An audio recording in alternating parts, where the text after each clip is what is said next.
নাসিরউদ্দিন পাটোয়ারি আমরা কিছু মনেই করি না।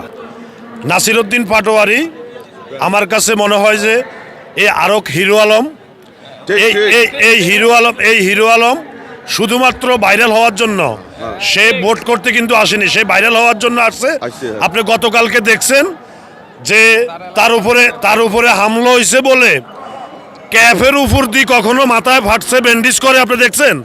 কালকে আমি দেখছি তাড়াহুড়া করতে যায় তারা ক্যাফের উপর দিয়ে ব্যান্ডেজ করছে। সে এখন যেটা চাচ্ছে, যদি কোনো কারণে সে পা উল্টা পড়ে ডাস্টবিনে পড়ে, সে হয়তোবা সেইটাকেই প্রচার করবে যে মির্জা আব্বাস ভাই তাকে ডাস্টবিনে ফেলাইছে। আপনি দেখেন, আমার কাছে কেন জানি মনে হয় জামাত এবং এনসিপি নির্বাচনটা মুন্ডুল করার জন্য নাসিরউদ্দিন পাটোয়ারিকে বলির ফাটা বানায় কিনা। নাসিরউদ্দিন পাটোয়ারির জীবন নিয়ে আমি সন্দেহ